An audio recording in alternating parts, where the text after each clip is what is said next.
Sebelumnya perkenalkan, nama saya Abdul Hafiz, menjabat sebagai Kasubag Program dan Anggaran di Kecamatan Kepulauan Seribu Utara. Pada kesempatan kali ini saya akan menyampaikan materi-materi yang saya sudah dapatkan pada saat Diklat Manajemen Perencanaan Pembangunan Daerah. Dalam hal ini terima kasih juga kepada teman-teman yang sudah bersedia hadir. Pada saat ini, kesempatan kali ini saya akan menyampaikan beberapa poin-poin penting yang saya dapatkan pada saat Diklat kemarin. Yang pertama adalah kesesuaian prioritas pembangunan nasional dan daerah, di mana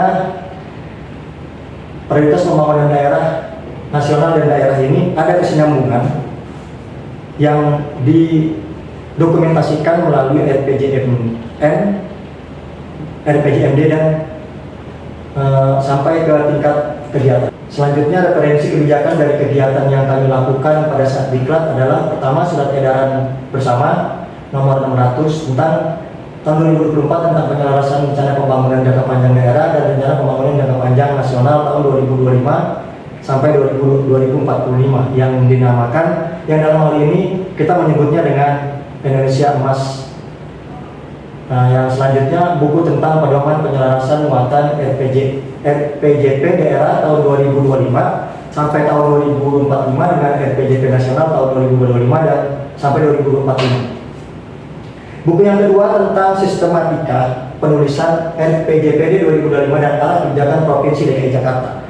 Karena kita bekerja untuk lingkup wilayah DKI Jakarta, makanya saya hanya memfokuskan ke wilayah kita sendiri. Ini adalah surat edaran bersama nomor 2 tentang nomor 2 tahun 2024 tentang pemutakhiran sasaran pembangunan provinsi dalam rencana pembangunan jangka panjang daerah tahun 2025-2045. Di sini dijelaskan juga bahwa di dalam surat edaran ini ada pemutakhiran dari yang sebelumnya menjadi yang sasaran pembangunan provinsi dalam rencana pembangunan jangka panjang di Provinsi DKI Jakarta. Yang sebelumnya ada tujuan-tujuan yang sudah disebutkan dalam SE sebelumnya, dan ini adalah pemutakhiran di tahun sekarang untuk 2045 mendatang. Yang selanjutnya, keputusan Menteri Dalam Negeri nomor 900 tahun 2024 tentang perubahan kedua keputusan Menteri Dalam Negeri tentang hasil verifikasi, validasi dan inventarisasi pemutakhiran, klasifikasi, kodefisifikasi dan nomenklatur perencanaan pembangunan dan keuangan daerah, yang pada saat di Jakarta ini, di DKI Jakarta ini kita kenal dengan namanya Smart Planning, Budgeting dan Aktivitas Bapeda. Pada akun itu, setiap SKPD atau KPD memiliki akun-akun tersebut untuk mengelola keuangan dan sistem perencanaan dimasukkan dalam situ untuk 1 tahun ke depan. Selanjutnya, ini alur pikir strategi berlandaskan Pancasila. Untuk mencapai itu semua, Indonesia mulai memiliki visi dan misi yang dalam hal ini sudah diterangkan di sini. Ada faktor internal dan faktor eksternal, yaitu visi abadi Indonesia merdeka, bersatu, berdaulat, adil dan makmur, yang ini yang kita sering dengar juga di dalam Undang-Undang Dasar 1945. Jadi tetap tidak jauh-jauh dari itu tujuan Indonesia melakukan pembangunan. Visi Indonesia Emas yang tadi sudah disebutkan 2025 sampai 2045 menjadi 5 sasaran visi Indonesia. Selanjutnya dikembangkan menjadi visi abadi bernegara yang bisa kita baca sendiri dengan makna 5 Pancasila 100 tahun Indonesia merdeka dengan istilah 17, 8, 45. Ini penjabaran dari 8, 17, dan 45 tersebut. Yang faktor internalnya adalah kependudukan, modal manusia, modal sosial dan budaya, kekayaan alam, kekuatan negara kepulauan. Kenapa hal-hal ini disebutkan? Bahwa penduduk Indonesia ini ada banyak. modal manusia yang kedua adalah modal manusia, bahwa indeks pembangunan manusia ini yang harus kita perhatikan, yang harus kita betul-betul membangun indeks agar ada peningkatan indeks pembangunan manusianya di Indonesia ini, agar tidak dianggap seperti dipandang sebelah mata oleh negara lain. Selanjutnya modal sosial dan budaya, berbagai macam kekayaan dan budaya yang ada di Indonesia. Selanjutnya kekayaan alam juga. Jangan sampai nanti di Indonesia emas itu tidak lagi Indonesia itu dikelola oleh luar. Jadi kita mengelola kekayaan alam kita sendiri. Yang selanjutnya kekuatan negara kepulauan. Berbasis negara kepulauan inilah yang menguatkan kita mencapai tujuan pembangunan. Selanjutnya sasaran visi dan misi. Di sini bisa kita lihat ada 5 sasaran visi dan misinya. Pertama, pendapatan per kapita setara negara maju, kemiskinan menuju 0% dan ketimpangan berkurang, kepemimpinan dan berpengaruh di dunia internasional meningkat, daya saing sumber daya manusia meningkat, dan yang kelima intensitas emisi gas GRK itu rumah kaca, efek rumah kaca maksudnya menurun menjadi menuju net zero emission, yaitu menjadi 0.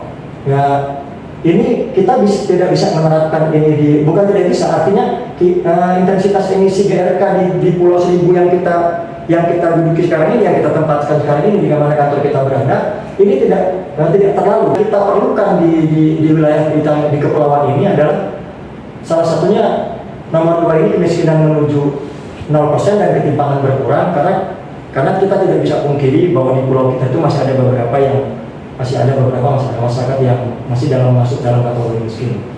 Terus daya saing sumber daya manusia yang meningkat, artinya dengan sumber daya alam yang begitu melimpah, kita tingkatkan indeks pembangunan manusianya sehingga bisa berdaya saing, bisa berdaya saing sehingga mendukung untuk tercapainya Indonesia yang maju, berdaulat dan berkelanjutan.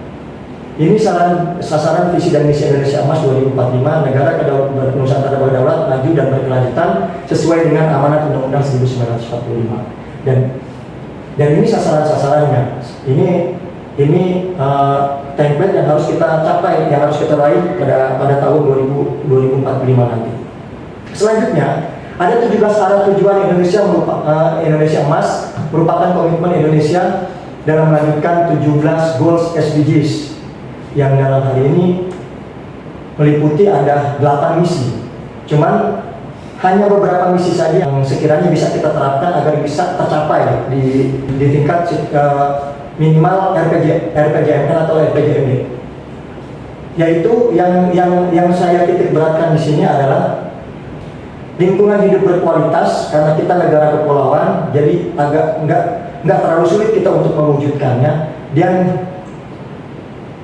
yang ke-8, mewujudkan kesinambungan pembangunan. Jadi saya pikir seperti ini, karena setiap tahun Pulau Seribu itu kita sudah menganggarkan untuk masing-masing pulau berpenduduk ini memiliki anggaran sendiri untuk meningkatkan taraf hidup masyarakatnya. Dari sini bisa kita lihat, mungkin ada beberapa misi di sini yang bisa kita capai juga. Mengingat keterbatasan kita, tapi semuanya ini akan tetap bisa kita harus kita bisa wujudkan untuk mencapai Indonesia Emas 2045 nanti. Hanya tadi poin-poin yang menjadi prioritas aja, seperti yang tadi saya bilang, prioritas yang ada beberapa prioritas yang mungkin bisa kita capai lebih cepat di rencana jangka menengahnya. Nah, tapi secara keseluruhan 2045 kita harus capai ini semua minimal di pulau kita Seribu sendiri. Akhirnya transformasi Indonesia. Transformasi untuk menuju emas 2045 diantaranya transformasi Indonesia, landasan transformasi, dan kerangka implementasi transformasi. Di antaranya transformasi sosial, ekonomi, tata kelola, supremasi hukum, stabilitas ketanggungan diplomasi, ketahanan sosial, budaya dan teknologi, kerangka implementasi transformasi pembangunan kewilayahan yang merata dan berkualitas, sarana dan prasarana yang berkualitas dan ramah lingkungan, serta kesinambungan pembangunan. Ini transformasi yang harus kita lakukan untuk menuju Indonesia Emas 2045, dan yang paling mungkin bisa kita terapkan di wilayah kita adalah salah satunya adalah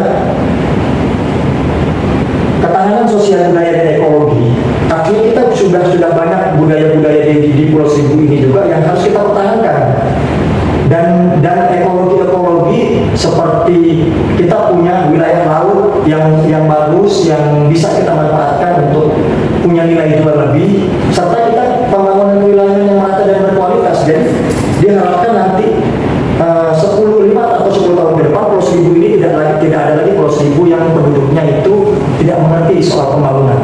Artinya semua pembangunan di setiap pulau berpenduduk itu merata. Karena dari sektor lain di pulau-pulau yang tidak berpenghuni, artinya pulau private ini, pulau pribadi, itu sudah dibangun sama pengelolanya sendiri, yaitu pulau-pulau resort yang ada di lingkungan kita. Artinya kita bisa berkesinambungan dan melibatkan lintas sektor swasta dalam membangun lingkungan kita sendiri. Itu tujuan jangka pendeknya untuk wilayah kita. Diharapkan nanti Pulau Seribu ini kita harapkan bisa punya nilai jual lebih, bisa bersaing dengan wisata-wisata lain di Indonesia, misalnya seperti Bali dan wisata Wakatobi dan wisata-wisata lain yang ada di Indonesia ini. Diharapkan seperti itu nanti di jangka panjang. Nah, ini alur sistem perencanaan dan penganggaran pusat dan daerah. Memang kelihatannya di sini agak sedikit ribet, namun kita jabarkan lebih spesifik lagi, kita bagi dua. Ini pemerintah pusat dan pemerintah daerah. Yang atas pemerintah pusat dan yang bawah adalah pemerintah daerah. Karena kita adanya di daerah, DKI ini menjadi wilayah daerah, bukan lagi pusat. Yang harus yang kita bahas hanya seputar ini aja. RPJP daerah itu tetap acuannya dari RPJP nasional yang menjadi pedoman untuk RPJM daerah, yang lalu dijabarkan menjadi RKP daerah, lalu menjadi pedoman menjadi APBD dan menjadi APBD. Yang dalam hal ini APBD itu biasanya langkah awal yang paling pertama kita lakukan musyawarah di tingkat RW sampai RW Musrembang, tingkat kelurahan, tingkat kecamatan, sampai tingkat kabupaten, sampai tingkat provinsi, dan dibahas sampai tingkat provinsi. Selanjutnya dijabarkan juga visi misi dan program kepala daerah melalui pada saat pelantikan gubernur, penggantian pemimpin, dan Remjas KPD, lalu menjadi pedoman menjadi Remjas KPD, yang selanjutnya menjadi pedoman untuk menjadi RKS KPD, yang selanjutnya menjadi pedoman juga menjadi rincian APBD, yang dalam hal ini kita sama-sama kenal dengan istilah tadi. Saya bilang ada akun Smart Planning Budget untuk anggaran dalam 1 tahun ke depan, dan aktivitas Bapeda yang biasa kita gunakan untuk input anggaran yang sudah kita rencanakan untuk 1 tahun ke depan. Selanjutnya di sini kerangka struktur perencanaan dan cara pencapaiannya. Pertama, visi dan misi itu akan mempunyai dampak dari hasil pembangunan daerah yang diperoleh dari pencapaian kinerja. Ini apa yang kita inginkan diubah 20 tahun. 20 tahun ke depan kita punya hasil pembangunan kita seperti apa. Dan yang kedua, apa yang kita ingin, rencana jangka panjang kita selama 20 tahun ini sudah kita bisa tahu hasilnya seperti apa dan sejauh mana pencapaiannya, seperti itu. Lalu apa yang kita inginkan di jangka menengahnya, tanpa yang diperoleh dalam jangka menengah selama 5 tahun ke depan itu apa, lalu hasilnya seperti apa, dampaknya seperti apa, apakah dampaknya itu bisa mewujudkan visi dan misi dari programnya pejabat daerah. Lalu hasilnya seperti apa. Dan yang terakhir adalah apa yang kita kerjakan dan dihasilkan, atau pelayanan publik selama 1 tahun yang kita kenal dengan DPA-RKPD, yang akhirnya kita gunakan produk jasa yang dihasilkan oleh proses kegiatan. Terus apa yang digunakan dalam bekerja, rupiah ataupun SDM. Artinya apa yang bisa kita ciptakan, yang bisa kita wujudkan untuk membentuk sumber daya untuk menghasilkan keluaran, untuk melaksanakan kegiatan kita, melaksanakan kegiatan sehingga yang kuning tadi adalah strategi yang kita gunakan untuk mewujudkan apa yang kita sudah rencanakan melalui pendanaan tentunya, dan sumber-sumber untuk menghasilkan keluarannya apa saja. Dengan kerangka seperti ini kita juga akhirnya berimpact pada sistem pembangunan 2045 yang benar-benar bisa kita wujudkan. Mohon maaf Bapak-bapak kalian, teman-teman saya, jika memang di pertengahan ada yang ingin menyampaikan pertanyaan atau sanggahan atau apapun, silakan langsung kita masyarakat saja. Selanjutnya adalah tata cara penyesuaian sinkronisasi prioritas pembangunan daerah dan pusat. Yang pertama, pelajari dan ketahui prioritas nasional. Setelah kita pelajari dan kita ketahui prioritas nasional apa saja yang tadi menjadi yang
sinergi kegiatannya. Jadi tidak seperti ini kegiatan daerah melaksanakan apa lalu nasional seperti apa. Jadi agar kita tidak efisiensi juga, agar kita tidak mengambil biaya yang lebih tinggi untuk mencapai Indonesia Emas 2045. Kita seefektif mungkin, seefisien mungkin untuk bisa mewujudkan itu. Selanjutnya proses perencanaan pembangunan daerah. Di sini negara Kesatuan Republik Indonesia Presiden memegang kuasa pemerintahan menurut pasal 4 Undang-Undang Tahun 1945, yang mana tujuan negara adalah melindungi segenap bangsa Indonesia dan seluruh tempat dari Indonesia, memajukan kesejahteraan umum, jelaskan kehidupan bangsa dan ikut masyarakat pribadinya yang berdasarkan kepentingan perdamaian abadi dan keadilan sosial. Ini tujuan negara kita yang termaktub atau menjadi rujukannya adalah Undang-Undang Dasar 1945, yang dalam hal ini Presiden kita juga baru kemarin ya kita sama-sama tahu Presiden juga pidato di PBB bahwa Presiden sangat tepat untuk tetap memperhatikan aspek-aspek perdamaian. Presiden sudah menjalankan itu, amanat itu harus kita jaga terus. Selanjutnya otonomi daerah. Nah, saya menitik beratkan ke otonomi daerah ini. Menurut amanat Undang-Undang 1945 pasal 14, NKRI ini baik daerah provinsi dan daerah provinsi bagi atas kabupaten dan kota. Wilayah kita di DKI ini ada 6 wilayah kota dan 1 kabupaten, yaitu Kepulauan Seribu. Jadi artinya kita punya kewenangan sendiri. Kita punya kewenangan sendiri. Jadi kita untuk sama-sama membangun karena ini sudah tercantum di dalam amanat undang-undang. Walaupun kita otonomi daerah, tapi kita tetap berkontribusi untuk negara ini. Apalagi kan Jakarta juga sudah menjadi pilot project Indonesia ke depan. Karena Jakarta ke depan nanti sudah bukan lagi ibu kota, tapi daerah khusus Jakarta diotonomikan Jakarta ini untuk benar-benar bisa bersaing dengan kota-kota besar di dunia ini. Karena sekarang Jakarta sudah bisa disejajarkan dengan Kuala Lumpur, sudah bisa disejajarkan dengan Singapura, dengan New York dan sebagainya kota-kota besar lainnya di dunia. Cuman mungkin ada kekurangan-kekurangan yang masih terdapat di Jakarta, yaitu tingkat polusi yang masih tinggi. Nah ini yang akan kita ke depan dalam jangka menengah, atau mungkin 1 tahun atau 2 tahun, paling lama 5 tahun jangka menengah, kita harus bisa benar-benar mewujudkan Indonesia bersih dan sehat. Pemerintah sebagai personifikasi negara bertanggung jawab untuk melaksanakan pembangunan layanan masyarakat dan pemberdayaan masyarakat.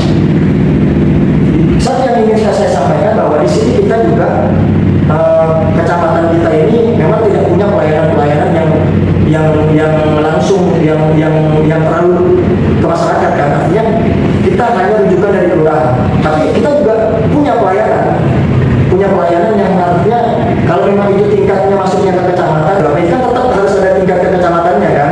Selanjutnya di sini pembangunan daerah merupakan perwujudan pelaksanaan usaha pemerintahan yang telah diserahkan ke daerah sebagai integral dari pembangunan nasional, yaitu pasal 254 Undang-Undang 23 tahun 2024 menjadi 2 target pembangunan nasional dan target pembangunan daerah. Di sini bisa kita lihat sendiri sinkronisasi dan harmonisasinya, kombinasi teknis dilaksanakan. Kalau karena kita di daerah, kita hanya fokus di daerah saja, provinsi dan kabupaten atau kota. Koordinasi teknis pembangunan dilaksanakan gubernur sebagai wakil pemerintahan pusat. Jadi kalau di daerah itu dipimpin oleh seorang gubernur, dan di bawahnya itu kalau di daerah ada kabupaten dan kota. Cuman kalau di Pulau Seribu ini kan hanya 1 aja kabupaten. Untuk mendukung dan mewujudkan pembangunan daerah untuk peningkatan pemerataan dan pendapatan masyarakat. Nah, di sini peningkatan pemerataan daya saing daerah, peningkatan pemerataan kesempatan kerja, peningkatan pemerataan lapangan berusaha, peningkatan pemerataan akses dan kualitas pelayanan publik. Dari sini kita bisa lihat pendapatan masyarakat bahwa kita ingin Pulau Seribu kita ini bisa bersaing juga dengan wilayah-wilayah yang mempunyai wisata yang bagus gitu. Harus juga kita dukung untuk bisa seperti itu, supaya masyarakat kita mempunyai pendapatan yang rata, mempunyai pendapatan yang di atas rata-rata dan mengurangi tingkat kemiskinan juga, meningkatkan pemerataan daya saing di daerah, pemerataan kesempatan kerja dengan kita membuka lapangan pekerjaan di sektor pariwisata misalnya, atau di sektor kelautan yang identik dengan wilayah kita ini, kita bisa menciptakan lapangan pekerjaan baru. Makanya kita di samping kita sebagai pemerintah juga menciptakan lapangan pekerjaan dengan kegiatan-kegiatan yang kita miliki, kita juga dibantu oleh pihak swasta yang membangun resort-resortnya sehingga menciptakan lapangan pekerjaan untuk masyarakat kita sendiri. Akhirnya ini adalah istilah umum perencanaan dan pembangunan daerah. Ada 8 istilah. Pertama, perencanaan pembangunan jangka menengah daerah yang disingkat RPJMD adalah dokumen perencanaan daerah untuk 5 periode tahun terhitung sejak dilantik sampai dengan berakhirnya masa jabatan kepala yang berisi penjabaran visi-misi program kerja. Karena kita di Jakarta, RPJMD ini programnya gubernur selama 5 tahun ke depan selama dia menjabat. Terus yang kedua, rencana strategis renstra-nya, dokumen perencanaan daerah untuk periode 5 tahun yang memuat tujuan, sasaran program kegiatan SKPD yang disusun berperan dari kegiatannya dari RPJMD ini turun ke renstra ke tingkat kota. Renstra itu terbagi dua. Renstra ini sebenarnya ada di tingkat provinsi juga dan ada di tingkat kabupaten kota. Selanjutnya rencana kerja RKPD ini, rencana kerja pemerintah daerah itu adanya di tingkat kota dan kabupaten. Dalam periode setahun yang kita kenal sebagai RPJMD yang ditetapkan oleh peraturan gubernur. RKPD ini disusun untuk menjamin keterkaitan konsistensi perencanaan penganggaran pelaksanaan. Seperti setiap tahun yang kita laksanakan, Pak, dari kita input anggaran apa saja yang kita butuhkan untuk 1 tahun ke depan, ini yang dinamakan RKPD. Yang keluarannya nanti jadi BPA dan RKA dan BPA. Selanjutnya rencana kerja. Rencana kerja ini disusun oleh SKPD yang berpedoman pada RKPD untuk periode 1 tahun yang memuat program-program. Nah, kita di sini di tingkat kecamatan, di tingkat SKPD membuat RKPD. Nah, rencana kerjanya ini di tingkat SKPD, di tingkat kabupaten kota. Yang buat rencana kita itu melalui tapi tetap pedomannya tetap diambil dari rencana kerja pemerintah daerah. Selanjutnya kebijakan umum APBD atau KUH adalah dokumen yang disampaikan oleh eksekutif kepada legislatif untuk dibahas dan disepakati yang memuat kebijakan pendapatan, belanja, pembayaran, asumsi yang mendasarinya untuk 1 periode. Setelah ini rencana kerja ini dibuat atau RKPD ini sudah dibuat, berikut rencana dibahas di tingkat provinsi yang dalam hal ini melibatkan DPRD untuk mewujudkan kebijakan umum APBD. UAPS ini di tingkat legislatif, di tingkat DPRD, kayak kita seperti kita di DPRD DKI Jakarta dibahas. Di Banggar ini dibahas dan apakah ini anggaran bisa dimaksimalkan atau tidak, ataukah ada pengurangan nanti di kemudian hari atau tidak, dibahasnya di sini. Selanjutnya prioritas dan pelapang anggaran sementara PPAS. PPAS ini yang kita kenal pada saat ini ketika kita ada perubahan anggaran. Perubahan anggaran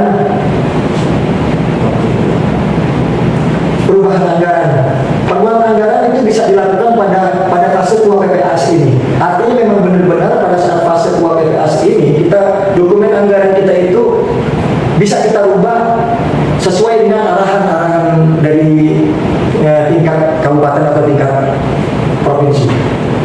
Prioritas dan pelapon anggaran sementara. Selanjutnya rencana kerja dan anggaran SKPD, SKPD. Setelah ini disusun dan disahkan oleh badan eksekutif dan legislatif, selanjutnya keluar yang namanya RKA. RKA ini rencana kerja dan anggaran, dokumen perencanaan dan penganggaran yang berisi rencana pendapatan, rencana belanja program kegiatan SKPD sebagai dasar penyusunan APBD. Sebelum DPA ini terjadi, dokumen anggaran akhir ini terjadi, disusun dulu dalam bentuk RKA. Nah, setelah RKA ini sudah disetujui, lanjut ke anggaran pendapatan dan belanja daerah APBD yang kita kenal di tingkat kecamatan kita ini atau tingkat kabupaten dikenal dengan nama DPK. Artinya setelah RKA ini sudah disetujui, selanjutnya setelah disetujui dan tidak ada perubahan lagi, maka dokumen anggaran kita itu menjadi keluarnya dokumen belanja pendapatan daerah yang kita kenal dengan DPK. Nah, dokumen perencanaan ini adalah rencana pembangunan diartikan sebagai satu kesatuan tata cara perencanaan untuk jangka panjang, menengah, dan tahunan yang dilakukan oleh unsur penyelenggara negara, masyarakat di tingkat pusat maupun daerah menurut Undang-Undang Nomor 25 Tahun 2004 tentang Sistem Perencanaan Pembangunan Nasional. Kita klasifikasikan menjadi 3 tingkatan. Pertama nasional, daerah, dan perangkat daerah, yang juga dibagi dalam 3 timing: jangka panjang 20 tahun pembangunan, jangka menengah 5 tahun, dan jangka pendek 1 tahun. Yang kita kenal dengan DPA, RKPD, DPA, RKPD. Di tingkat nasional, RPJMN namanya, 2025 sampai 2045 menjadi yang kita bilang Indonesia Emas 2045 dengan istilah 17, 8, 45. Di daerah membuat rancangan akhir RPJPD 2025 sampai 2045. Itu untuk jangka panjang 20 tahun. Di perangkat daerah kita tidak melakukan apapun. Karena kita rujukannya dari rencana akhirnya RPJPD di tingkat daerah, tingkat provinsi. Kita tidak melaksanakan itu. Selanjutnya jangka menengah yang kita kenal dengan RPJMN 2025 sampai 2029 karena jangka waktunya 5 tahun. Di tingkat provinsi itu yang tadi sama dengan ini itu rancangan akhir. Hanya saja kalau jangka panjang itu 20 tahun, RPJMD-nya di jangka menengah itu 5 tahun 2025. Nah, terbuatlah di perangkat daerah didistribusikan kepada kita rancangan renstra perangkat daerah 2025 dan 2009. Itu akan dibagikan dari provinsi diturunkan lagi ke kita untuk kita buat renstra-nya. Jadi rujukan renstra kita memang dari kabupaten, dari provinsi maksudnya. Rancangan jangka pendeknya adalah dalam 1 tahun ini RKP di tingkat nasional 2026 dan kita di tingkat provinsi itu RKPD namanya. RKPD itu yang kita anggaran kita yang tadi saya bilang, yang turunan itu adalah rencana kerja perangkat daerah 2026. Nah ini kita di kabupaten hanya melaksanakan ini karena nanti hasil dari perangkat daerah di 2026 ini seperti yang kemarin sudah saya laksanakan sebagai sebuah program anggaran, itu akan menjadi RKPD di tingkat provinsi dan dilanjutkan menjadi RKP di 2026 di tingkat nasional. Jadi seperti itu yang kita laksanakan itu adalah yang renjanya ini. Renjanya ini adalah rencana kerja kita 1 tahun ke depan seperti apa yang dalam bentuk DPA itu. Seperti itu, Bapak. Selanjutnya, manusia sebagai objek dan subjek pembangunan. Kenapa dibilang manusia sebagai objek dan subjek pembangunan? Karena memang pembangunan ekonomi eksklusif itu yang berkelanjutan, pembangunan ekonomi eksklusif berkelanjutan, penguatan infrastruktur berkelanjutan, peningkatan produktivitas daerah, penguatan daya saing SDM berkelanjutan, peningkatan kualitas lingkungan hidup, good governance. Yang pertama adalah pembangunan ekonomi eksklusif, inklusif. Ekonominya dulu kita bangun, yang berkelanjutan. Selanjutnya penguatan ini, mohon maaf, ini agak salah tepat di posisi titik-titiknya, mohon maaf. Peningkatan produktivitas daerah. Yang kedua adalah penguatan infrastruktur berkelanjutan. Jadi artinya infrastruktur yang kita sudah bangun 1 tahun ke depan itu berkelanjutan karena memang kita juga harus memahami kondisi alam selama 1 tahun ke depan itu apakah terjadi hal-hal yang tidak diinginkan atau seperti apa. Makanya kita laksanakan lagi di tahun berikutnya. Lalu selanjutnya peningkatan produktivitas daerah. Produktivitas daerahnya melalui hasil bumi, misalnya peningkatan yang pelaku usaha seperti itu, Pak. Jadi produktivitas daerah itu harus kita tingkatkan terus. Penguatan daya saing SDM. Nah ini yang lebih penting buat saya. Nah ini yang harus kita kuatkan adalah penguatan daya saing SDM.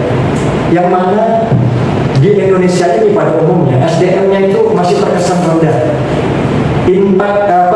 Indeks pembangunan manusianya masih rendah. Makanya ini harus kita kuatkan juga supaya SDM dan kita mampu bersaing ketika tingkat yang lebih tinggi. Lalu meningkatkan kualitas lingkungan hidup atau good governance. Selanjutnya pendekatan perencanaan pembangunan daerah. Pendekatan ini sesuai dengan Permendagri nomor 46 tahun 2017. Kita klasifikasikan menjadi 2 pendekatan berorientasi proses dan pendekatan berorientasi substansi. Pada saat berorientasi proses, pendekatan ini kita klasifikasikan menjadi 4. Pendekatan teknokratik, pendekatan partisipatif, pendekatan politis, dan pendekatan atas bawah dan bawah atas.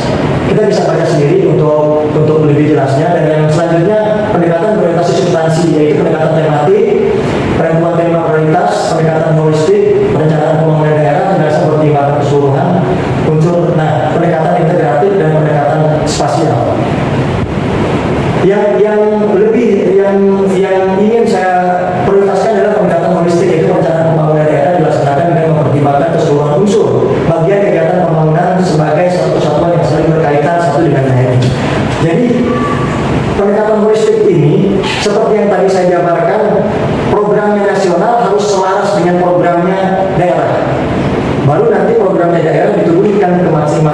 perangkat daerah supaya ada berkesinambungan seperti itu.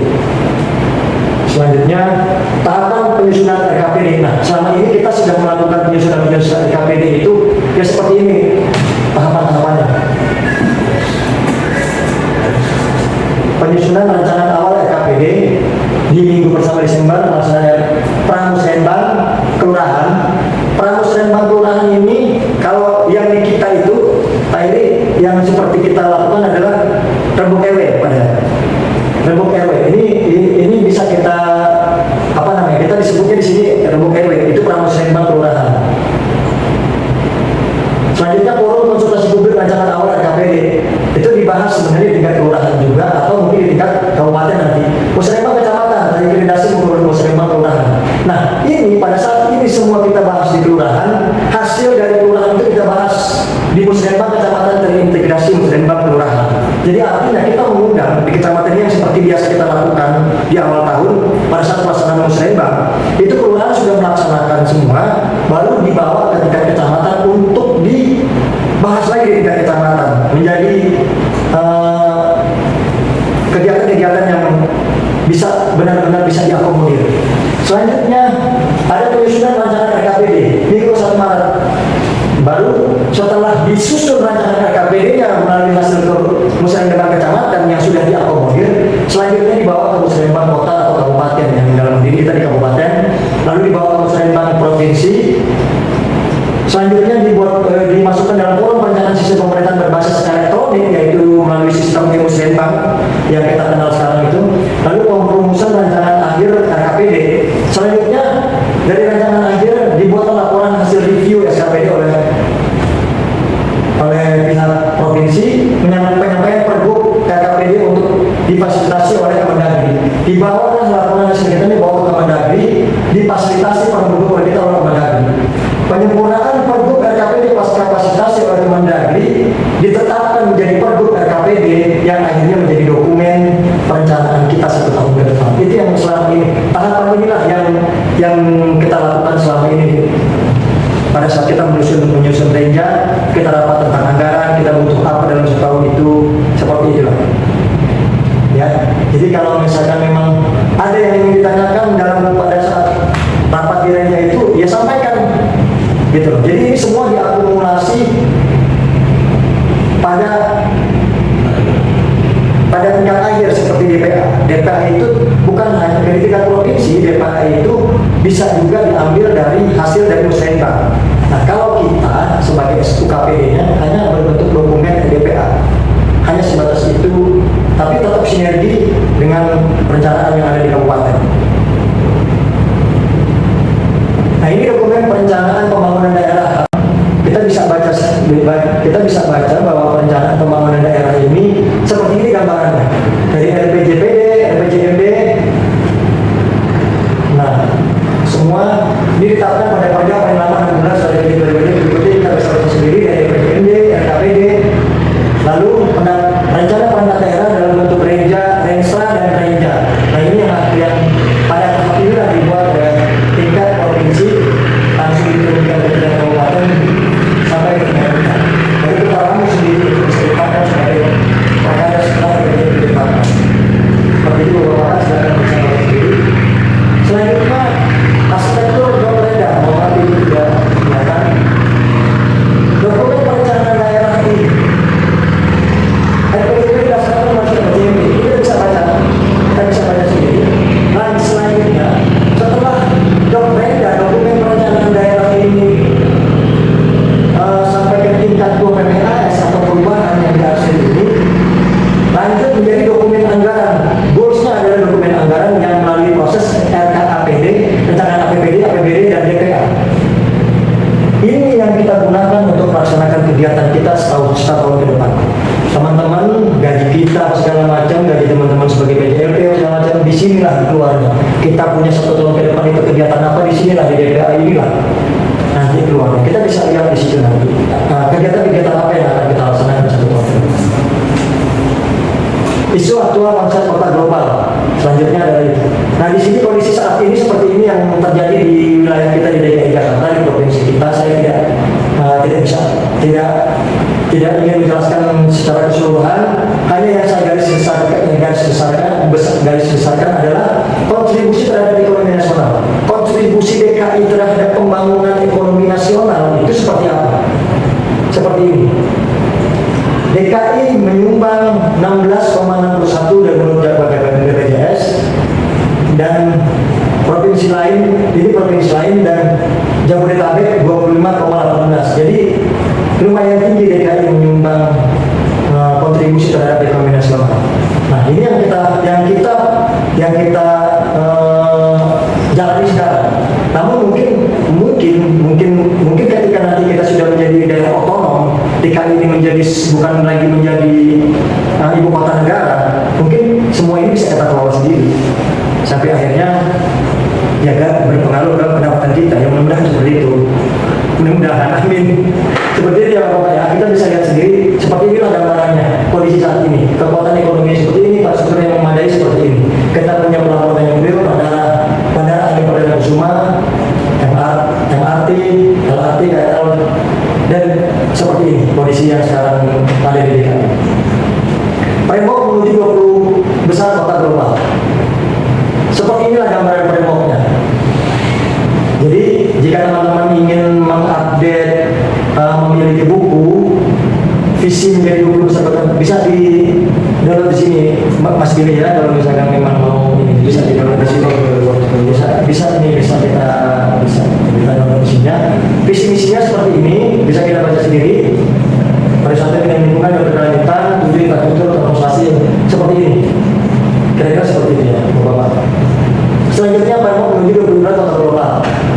Nah, seperti ini gambarannya. Ancol, Kota Tua, kawasan pasir utara dan pesisir utara menjadi pusat gairah. Saya fokuskan ke sini karena kita wilayahnya kepulauan, saya fokuskan ke sini. Ini yang harus kita bangun untuk bisa menyumbang ekonomi dan menuju Indonesia Emas 2045. Karena kita wilayah kepulauan, kita undang investor dengan berbagai macam mekanismenya agar Pulau Seribu ini bukan hanya dikenal di lingkup Indonesia, tapi dikenal juga di tingkat dunia, menjadi wisata salah satu destinasi wisata favorit di Indonesia. Itu harapannya.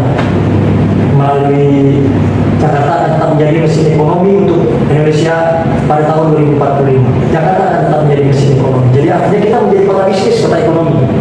Ya, sehingga mungkin yang diharapkan berimpact pada penghasilan kita. Seperti itu ya Bapak ya. Amin. Selanjutnya strategi lingkungan dan program berkelanjutan. Seperti ini, meningkatkan ketersediaan RTH, meningkatkan operasi berkelanjutan, memastikan ketahanan terhadap rencana pembangunan tanggul laut. Nah, ini seperti inilah. Rencananya kita mau dibuat tanggul laut di pinggiran Jakarta. Ya, dari sebelah baratnya, dari sini Marunda sampai ke Muara Angke. Jadi buat tanggul laut. Nah, nanti peruntukannya seperti apa? Itu hanya pemerintah pusat yang tahu dan kita belum terinformasikan soal itu. Pertimbangannya adalah meskipun banjir, curah hujan, bla ini semua, ini ada pertimbangannya kenapa mau dibuat tanggul seperti itu. Karena kan kita sama-sama tahu sendiri kan, di Muara Angke aja sudah lebih tinggi laut gitu daripada daratan. Mungkin kalau dengan dibangunnya tanggul ini, jadinya pantainya bukan di situ lagi. PLTU yang ada di Muara Angke jadinya di tengah gitu. Ya kan bisa kan, setelah dibikin tanggul ke tengah ke laut itu kan lautnya juga kan memang sudah kotor juga. Dibikin tanggul, diuruk, ya bisa kan kita bangun bandara lagi satu lagi, gitu. Seperti itulah kira-kira gambarannya. Ya ini seperti ini loh. Rencana-rencana ke depan Jakarta itu akan seperti ini. Implikasi Undang-Undang DKJ, Undang-Undang terhadap tata ruang Jakarta. Seperti ini, Taman Nasional Kepulauan Seribu. Seperti inilah gambarannya Pulau Seribu nanti. Pola-pola pembangunannya seperti ini. Ini yang akan kita lakukan dan kita sosialisasikan kepada masyarakat kita di Pulau Seribu ini agar bisa menjadi lebih baik lagi dari yang sekarang. Akhirnya perekonomian kita juga jadi meningkat, kalau wisatanya meningkatkan taraf hidup masyarakat. Yang seperti ini kan pengembangan pelabuhan penyeberangan. Lagi kita lihat seperti ini kan. Baik, mungkin itu saja yang bisa saya sampaikan. Apabila ada yang ingin ditanyakan, silakan. Saya akan bertanya. Siap. Karena pembangunan ini sudah ada dari strategis, yang mana pembangunan ini dari hulu ke hilir.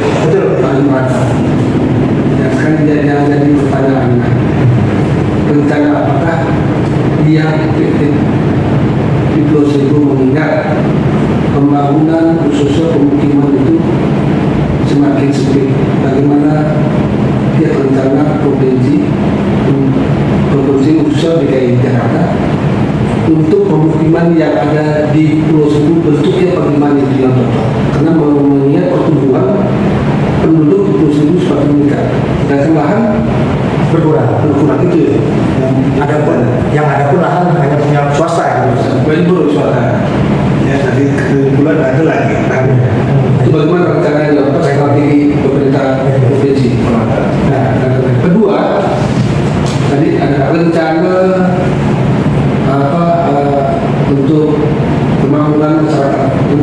Rata-rata dulu bukan rata-rata, nomor 90% itu lain. Bagaimana untuk meningkatkan taraf hidup perekonomian nelayan? Sedangkan nelayan kita adalah nelayan harian pancing.